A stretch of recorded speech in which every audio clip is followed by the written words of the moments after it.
आदाब, मैं हूं वसतुल्लाह ख़ान। आज जुमा है, कॉलर्स डे। आपकी कॉल्स और हमारे जवाबात होंगे। नंबर वही पुराने हैं जो आपको अब तक ज़बानी याद हो चुके होंगे। 021 कराची का कोड है, उसके बाद 3233 0927 28 और 29।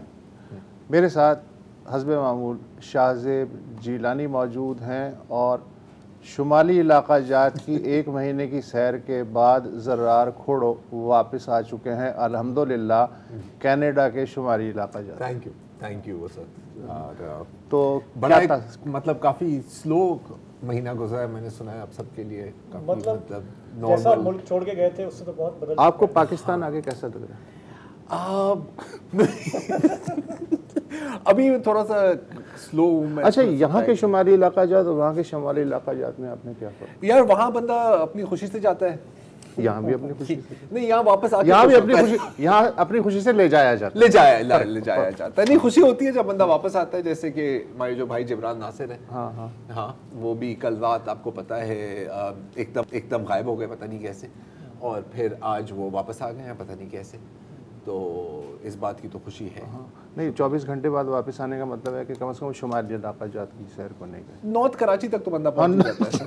हाँ, वो भी है। वैसे आजकल नहीं, और देखें दूसरी बात है, आजकल हाईवे सिस्टम, मोटरवे सिस्टम है, आप 24 घंटे में कहीं भी पहुंच सकते हैं। और आपको पता है कि वापस भी आ सकते हैं। रियासती पॉलिसी भी यही है कि माई वे और हाईवे, माई वे और द हाईवे, बिल्कुल। और टोल प्लाजे मैंने सुना है बड़े सख्त है। हाँ, अभी आप नए आए हैं, सब्र करें, सब्र है, हमको एक दो और बातें भी करनी। मंडे तक आपकी समझ में आधी चीजें आएंगी। अच्छा, चले, अल्लाह करे तब तक आप रहें। हल्का हाथ अभी। हाँ। हल्का हाथ। राहिल अशर साहब हैं कराची से। जी भाई सर। वालेकुम सलाम। पहले तो जी जवार साहब को गुड टू सी यू, माशाल्लाह।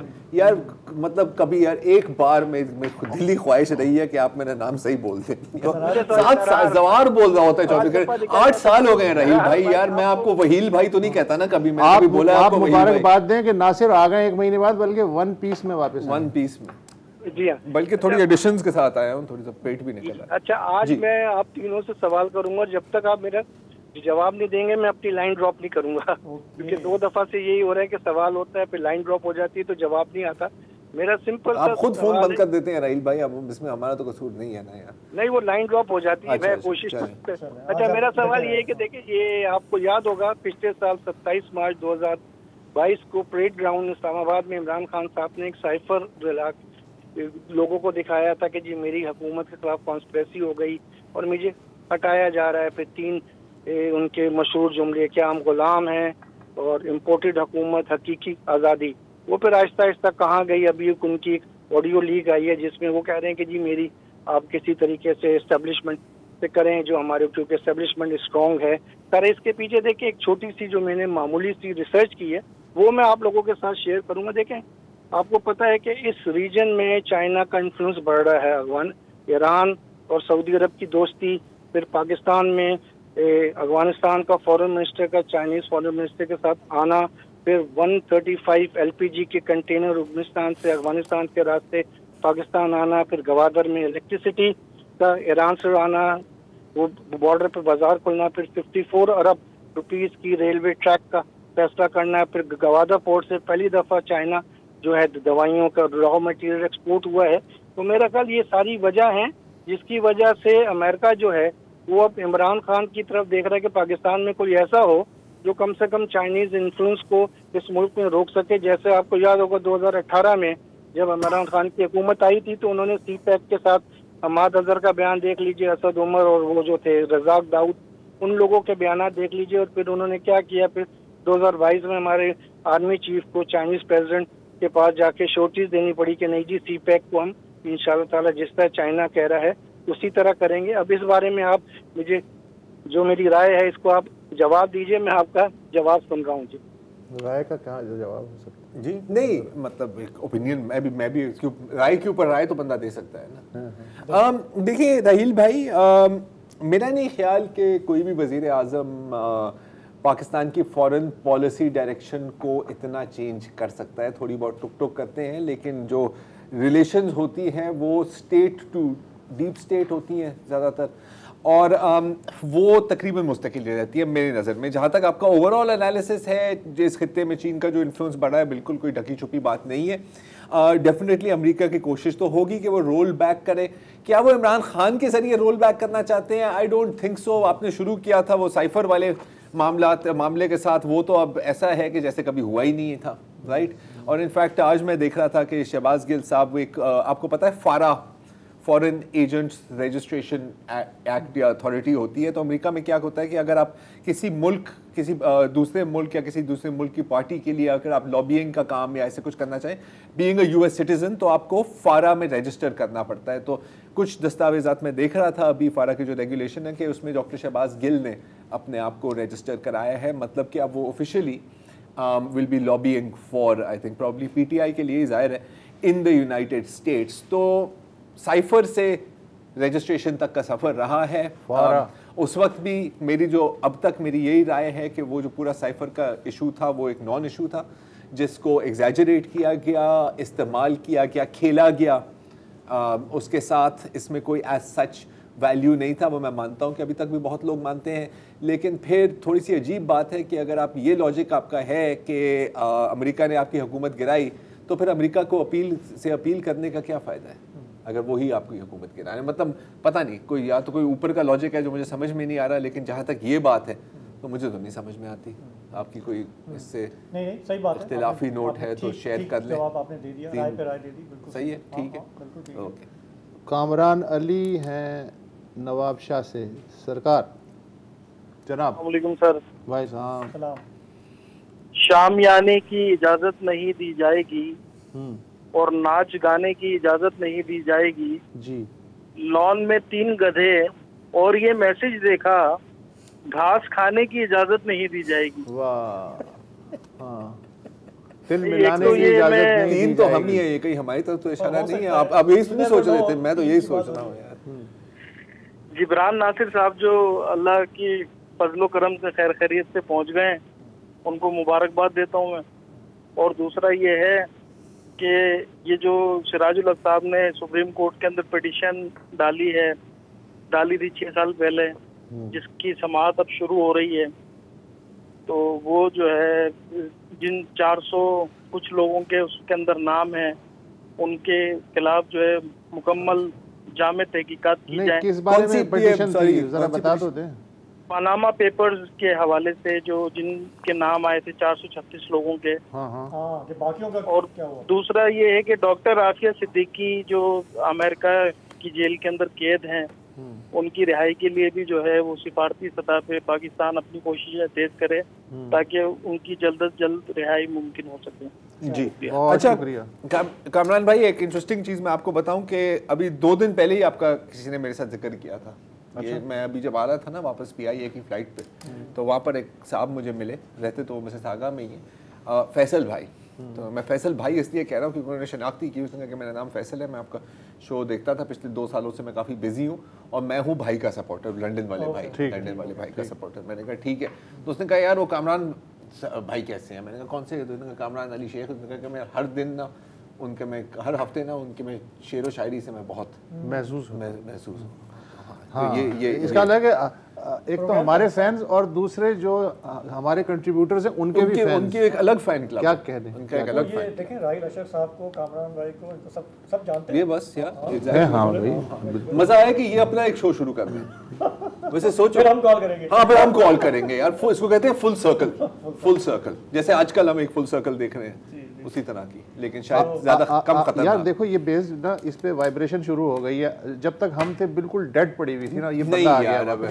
देखें एक हफ्ते में बंदा जब नहीं होता है ना, बल्कि ये absence makes the heart grow fonder. मैं ये कहता हूं नजर न लगे। हाय हाय सदके। अच्छा, अदनान यूसुफ साहब नहीं, अदनान यूसुफ साहब हैं कराची से। हेलो अस्सलाम वालेकुम। वालेकुम सलाम जी। सबसे पहले तो जो है वो जरार छोड़ो भाई को बहुत बहुत वेलकम। Thank you sir. में दोबारा जी। हेलो जी आवाज आ रही है अदनान भाई? अच्छा, मुझे एक जो है वो कंप्लेन कह लें या जो है वो आपकी तवज्जो करानी थी। मैं पहले भी कई दफा जो है वो कमिश्नर वगैरह से भी टीवी पे कॉल कर चुका हूँ। मुझे छोटी सी बात ये है कि सदर एम्प्रेस मार्केट से एक रोड जा रहा है जिना हॉस्पिटल कार्डियो की तरफ जी, वहाँ से हर 1 मिनट के बाद एक एम्बुलेंस गुजरती है स्पीड में, और तमाम रोड पे जो है वो ठेले वालों ने जो है वो कब्जा किया हुआ है, और एम्बुलेंस में जो है वो क्रिटिकल मरीज होते हैं जी। तो प्लीज आप ये नोटिस जरा अपने तवज्जुह से पहुंचा दें आगे जो भी है हुकाम बाला तक। ये क्या आप जिना हॉस्पिटल के सामने जो है ठेले वाले उनकी हैं?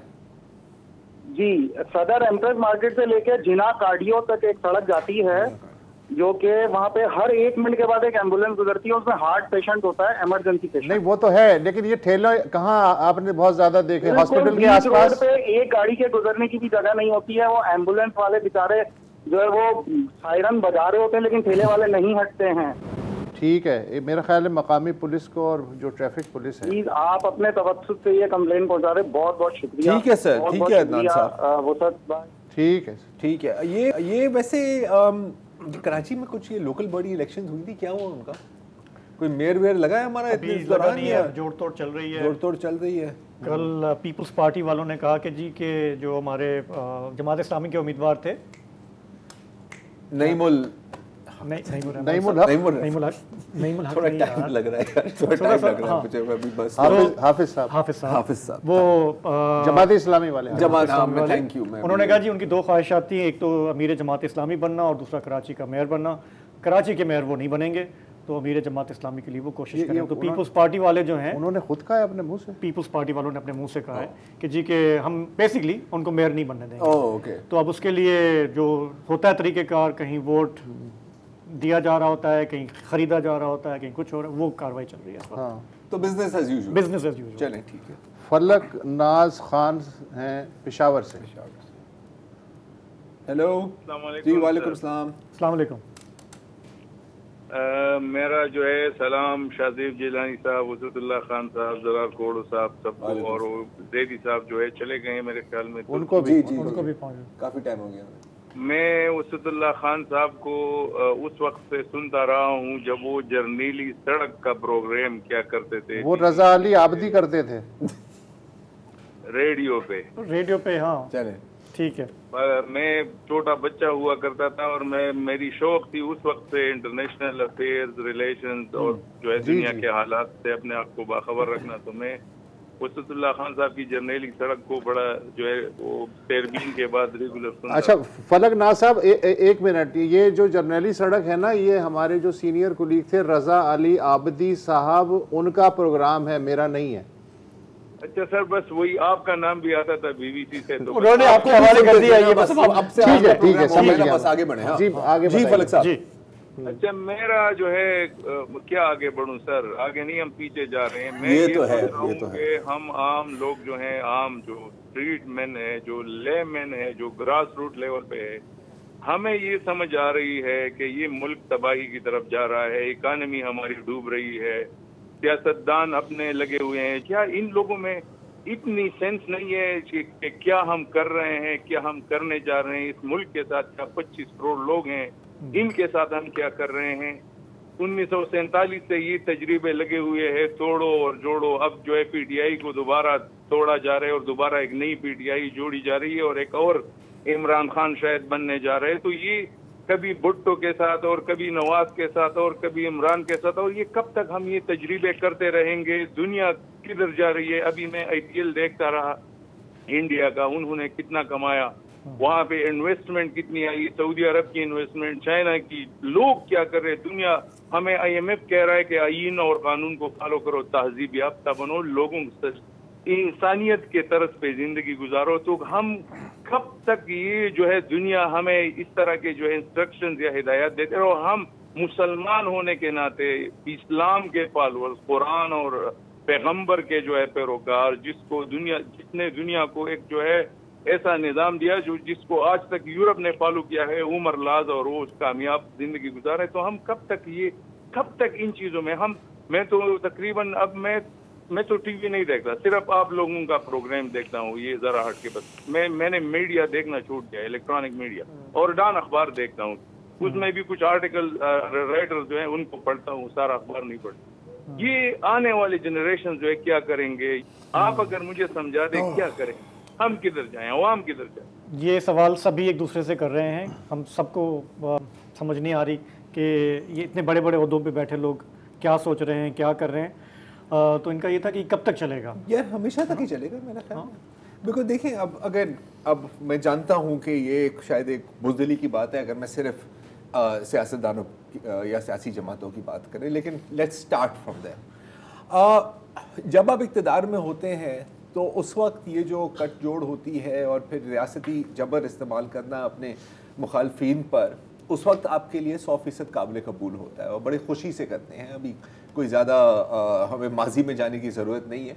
अभी आजकल जो हो रहा है और जो पिछले 3-4 सालों में हुआ है वो सब हमारे सामने है। 5 साल इनफैक्ट अगर आप कर लें, वो वक्त होता है अगर कोई अपना ईगो थोड़ा सा कम करे, अपनी अना को काबू में रखे और एक डायलॉग आप करें। और हम पिछले मेरा ख्याल है कि 7-8 सालों से ही हम ये बातें कर रहे हैं, अब ज़्यादा से भी इन वो जो किसी भी प्लेटफॉर्म पे, कि यार एक कहीं ना कहीं पॉलिटिकल कंसेंसस बनाओ। इसका ये मतलब नहीं है कि वो पॉलिटिकल कंसेंसस तोड़ा नहीं जा सकता, बिल्कुल तोड़ा जा सकता है, लेकिन कम से कम कोशिश की जाए। अब जब सब पे मुश्किल आती है, मुश्किल वक्त जब आते हैं किसी के ऊपर, फिर वो कहते हैं कि जी हमें डायलॉग करना चाहिए। जब आप उरूज पर होते हो ये सोच उस वक्त आनी चाहिए ताकि एक कंसेंसस बने किसी भी किस्म का। बेनज़ीर और नवाज शरीफ की एक दुश्मनी रही पूरी 80 की दिहाई में। चार्टर ऑफ डेमोक्रेसी जो बना जैसा भी था, उसके बाद भी बड़ी खिलाफ वर्जियां हुई, एक स्टेप फॉरवर्ड था। अभी भी आपके पास चांस था पिछले 6-7 महीनों में, 8 महीनों में, कि कहीं ना कहीं एक कंसेंसस बनाए। अगर वो कंसेंसस बनता भी सही तो मैं मानता हूं जो हालात हैं और जो कुव्वतें हैं वो उसको भी तोड़ने की कोशिश करती, लेकिन एटलीस्ट एक स्टेप फॉरवर्ड होता।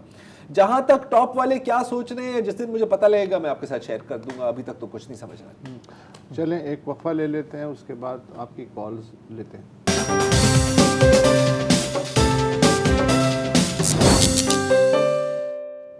वेलकम बैक जी। और मैं अगले कॉलर है मोहम्मद मुबश्शिर साहब फैसलाबाद से। अस्सलाम वालेकुम मुबश्शिर साहब। वालेकुम अस्सलाम सर, कैसे हैं? खैरियत से? बिल्कुल खैरियत देर से होल्ड किया हुआ है शाह साहब। ज़रार साहब भी वेलकम जी, वो मतलब प्रोग्राम से गायब थे, यूएसए से आए हैं अभी, तो ज़रार साहब को वेलकम जी। मेरा आप पैनल से ये एक बड़ा आजिज़ी के साथ, इंकसार और मोहब्बत के साथ एक क्वेश्चन है कि ये बताइएगा कि क्या 9 मई के वाक़या होने के बाद हमारी मोहब्बत बढ़ी है या नफरत बढ़ी है? कि कौम के अंदर क्या मोहब्बत बढ़ी है या नफरत बढ़ी है? सब लोग जिना हाउस जा रहे हैं, वहाँ पे जा रहे हैं, फोटो सेशन कर रहे हैं, पाक फौज के हक में नारे निकाल रहे हैं, सब कर रहे हैं। मेरा दादा फौज में, मेरा बाप फौज में, मेरी आने वाली फौज से बहुत ज्यादा मोहब्बत है। मेरा आपसे एक क्वेश्चन यही है आपके तवस्सुत से कि सिर्फ ये बता दें कि मोहब्बत बढ़ी है या कम हुई है। मेहरबानी, शुक्रिया। बहुत ही ट्रिक क्वेश्चन है। No comment. हाँ, नो कमेंट चलेगा इसमें। थोड़ा सा आई गेस हम ये कह सकते हैं कि देखें, फौज से हर शख्स चाहता है कि वो मजबूत भी हो और ज़रूरी भी है मुल्क के लिए। अच्छा, फिर दूसरी बात ये है कि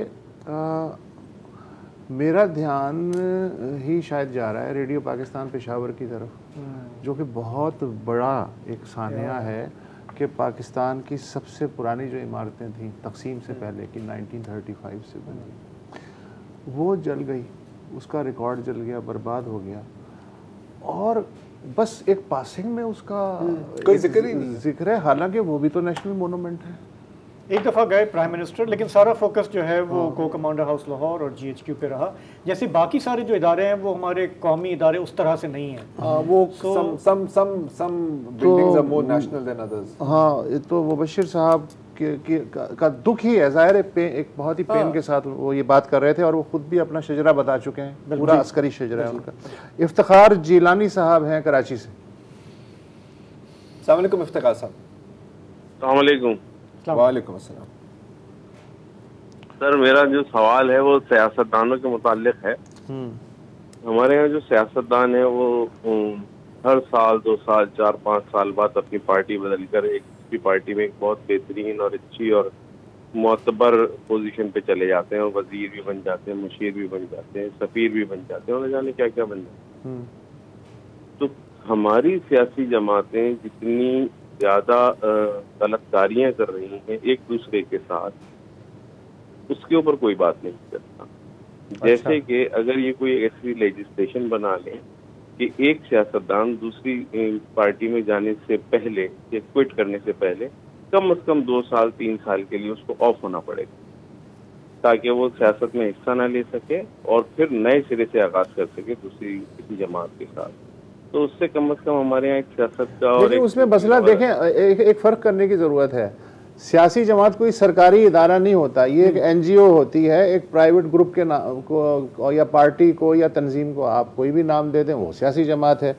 तो अब जो एक प्राइवेट ग्रुप है उससे A से अगर मैं B में जा रहा हूँ तो इसको पाबंद कैसे किया जा सकता है? हाँ, अगर डेपुटेशन का मामला हो कि जी एक सरकारी इदारे से दूसरे में आपका ट्रांसफ़र नहीं हो सकता या 2 साल जो आपकी तजवीज़ है वैसे होना चाहिए, एक प्राइवेट ऑर्गेनाइजेशंस जो हैं उनके दरमियान ये कैसे हम पाबंद कर सकते हैं? ये नहीं कर सकते, नहीं कर दूसरा ये है कि हमारे यहाँ ये मायूब तो समझा जाता है, लेकिन अगर आवाम को वाकई ये बुरा लगता है तो आप वोट ना दें। हाँ, अगर वह बार बार जीतता है, पार्टियां चेंज करता है, तो इसका मतलब है कि उसके हल्के के अवाम समझते हैं कि इट्स ओके, अगर हमारा काम हो रहा है तो आज का आपका इंतखाबी निशान कुछ भी हो, झंडा कुछ भी हो, हमें फर्क नहीं थोड़ी सी आवाम की पॉलिटिकल पार्टी है यार, जेल नहीं है। हाँ, या कोई क्लब नहीं है यार कि जी आप मेंबरशिप है। नहीं, हमें देखिए ये जरूरी होना चाहिए और है कि मेरा ख्याल है कि अगर आपके पास कोई हुकूमती ओहदा है और वो आप छोड़ते हैं तो आपके ऊपर एक वो होता है पीरियड, वो तो ठीक है, वो जायज है, लेकिन इस तरह नहीं हो सकता। हाँ, प्राइवेट ऑर्गेनाइजेशन का तो नहीं कर सकते ना। एक वक्फा ले लें।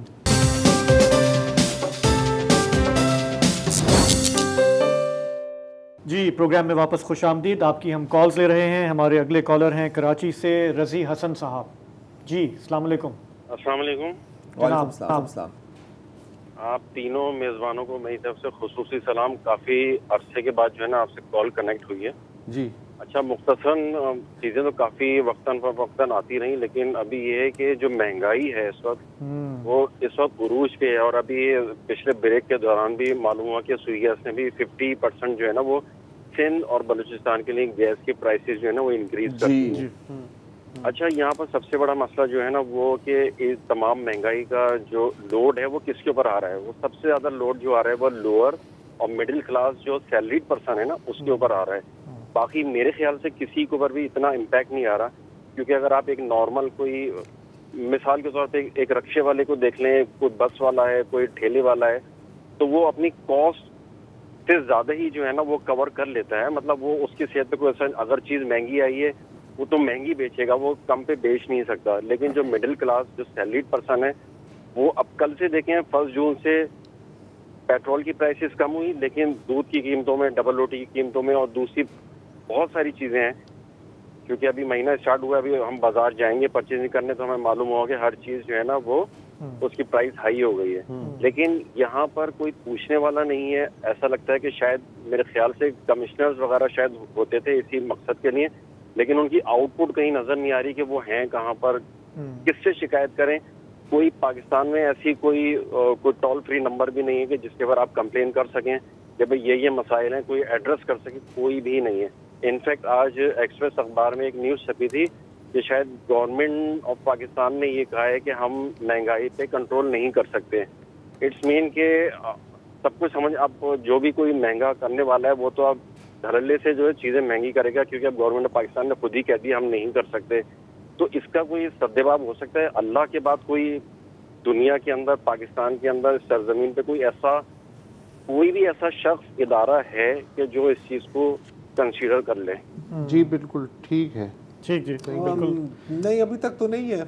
और अगेन अब थोड़ी सी अब घिसी पिटी बात हो गई है रजी साहब, लेकिन असूलन ये तो आपकी लोकल गवर्नमेंट और लोकल बॉडीज़ का काम होता है ना, मोहल्ला प्राइस चेक कमेटीज़ वगैरह वगैरह, अगर ऐसा हो।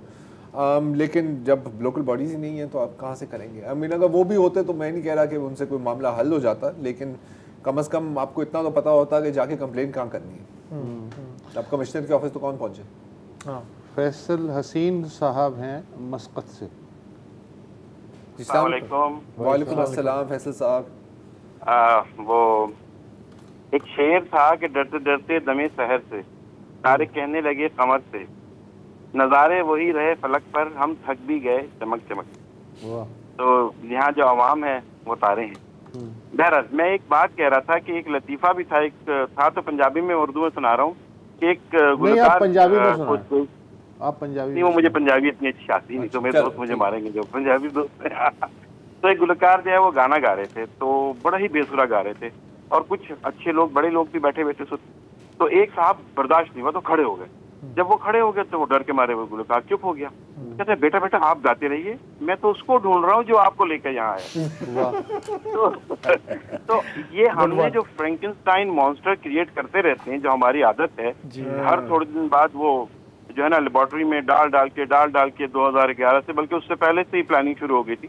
और जब वो मॉन्स्टर बिल्कुल बाहर निकल के बाहर आ जाता है तो फिर हम जो है ना वो उसको उसके लिए सद्दबाब करने के लिए ऐसे हथकंडे अपनाते हैं कि जो नजर आता है कि यार ये तो हम बहुत पुराना देखते हुए चले आ रहे हैं। तो यार जब आप वो ना बनाए ना, मतलब आप मॉन्स्टर नहीं बनाए, आप मॉन्स्टर बनाते हैं जिसकी ब्रेन जो होता है वो बिल्कुल छोटा सा होता है और उसको आप एकदम से बहुत बड़ा बना दे देते हैं। फिर वो समझने लगता है कि मैं ही शहंशाह हूँ और मैं ही बादशाह हूँ, और फिर वो अपनी जब कुछ करने के चक्कर में आता है फिर आपको प्रॉब्लम हो जाती है। तो ये चीज हमको कभी ना कभी रोकनी पड़ेगी कहीं भी जाके। बिल्कुल।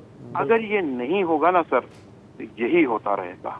और एक बात मैं आपको और बता रहा हूँ कि ये बहुत ही खराब हमारा रवैया है कि जब कोई सियासी पार्टी इक़्तिदार में नहीं होती है तो मुल्क का नहीं सोच रही होती है, वो अपनी पार्टी अपने लीडर का सोच रही है। आजकल मैं स्पेसेस में बैठता हूँ और वो सारे के सारे लोग जो आजकल खान साहब, मतलब खान साहब तो नाम लेना मना है, वो दूसरे लोगों को जो सपोर्ट कर रहे होते हैं, हदफ कर दीजिएगा, तो वो जो उसको सपोर्ट कर रहे होते हैं वो सिर्फ ये चाह रहे होते हैं कि डिफॉल्ट हो जाए, अच्छा जी, उसके बाद सैंक्शंस लग जाए, no dash no remittance, no dash no TV.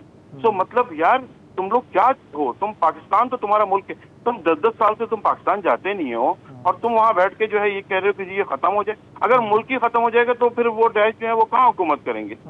यार ये चीज जो है ना, ये ना हमारे इदारों को समझ में आती है, ना उनके जो हमारे जो दूसरे मॉन्स्टर्स के जो कल्ट फॉलोअर्स हैं उनको समझ में आती है।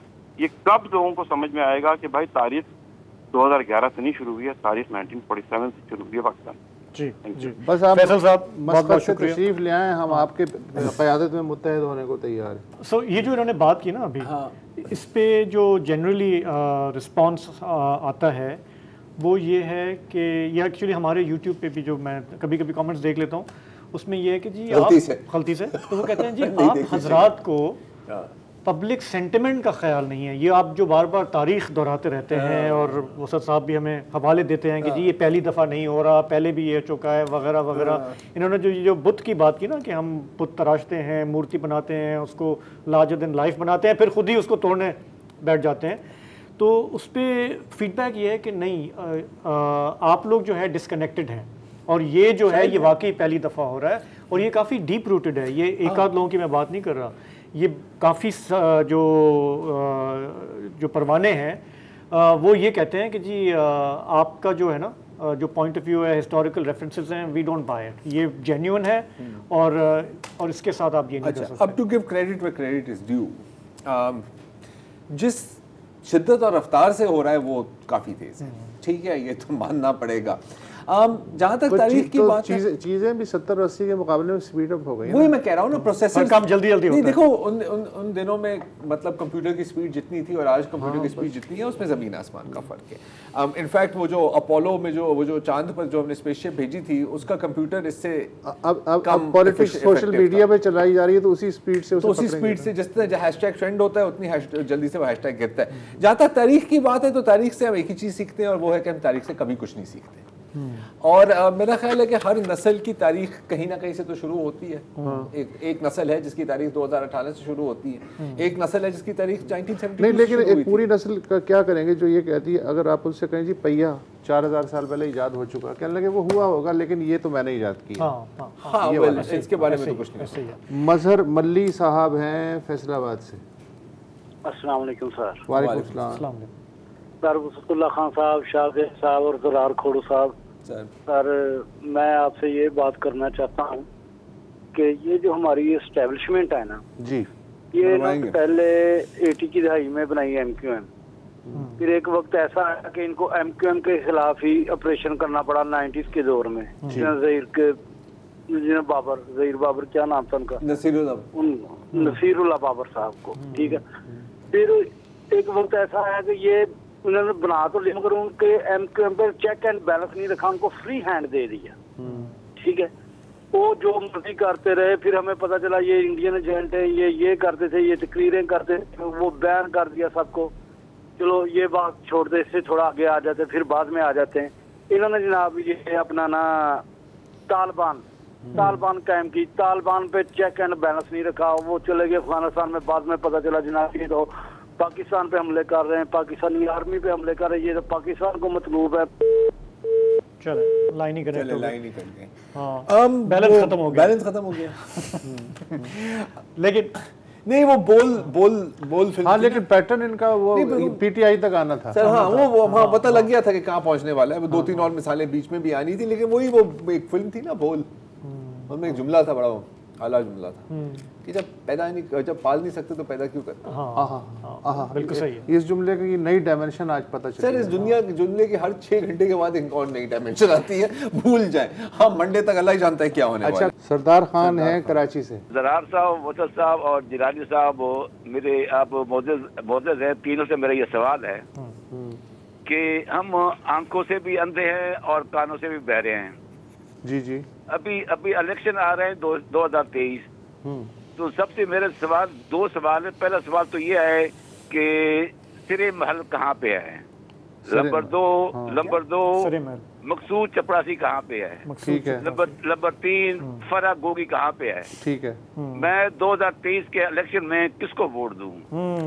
ठीक है, बस यही रुक जाएं। पहले सरे महल जो है वो इंग्लैंड में है और मकसूद चपरासी जो हैं उनका इंतकाल हो चुका है, और फरा गोगी के बारे में बताया जाता है कि गालिबन वो दुबई हैं। और आप 2023 या 24 जब भी वोट देना चाहें सिर्फ उसे वोट दीजिएगा जिसे आप दिल से पसंद करते हैं। एक वक्फा ले लें।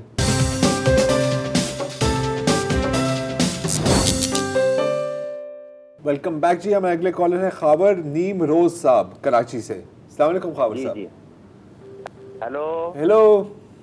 हेलो जी सर। अस्सलाम वालेकुम। वालेकुम सलाम।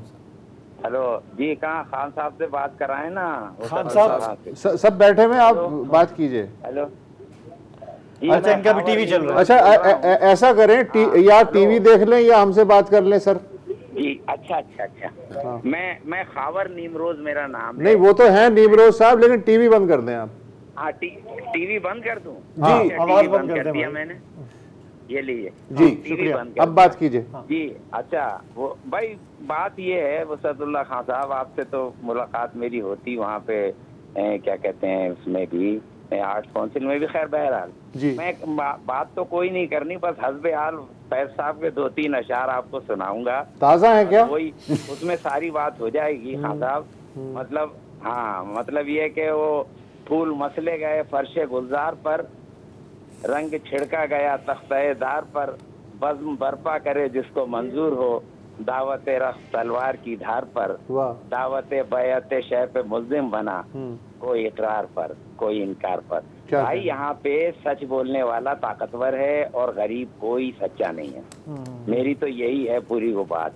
और फिर वो फैज साहब के वो अशार के मल्क है शहर जिंदगी तेरा, शुक्र किस तौर से अता कीजिए, दौलत दिल का कुछ शुमार नहीं, तंग दस्ती का क्या गिला कीजिए, जो तेरे हुस्न के फकीर हुए उनको तशवीश रोजगार कहाँ, दर्द बेचेंगे गीत गाएंगे इससे खुश वक्त कारोबार कहाँ, जाम छलका तो जम गई महफिल, मिन्नते लुत्फ़े गम गुसार किसे, अश्क टपका तो खिल गया गुलशन, रंजे कमजर पिए बहार किसे, खुश नशी है के चश्मो दिल की मुराद, दैर में है ना खानकाह में है, हम कहाँ किस्मत आजमाने जाएं, हर सनम अपनी बारगाह में है, कौन ऐसा गनी है जिससे कोई नक़्द शम्सो कमर की बात करे, जिसको शौक़े नबर्द हो हमसे जाए तस्खीर कायनात करे।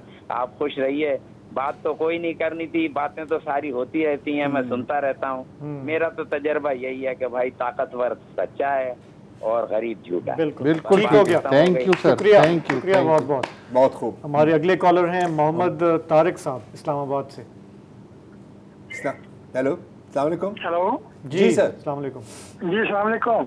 वालेकुम सलाम।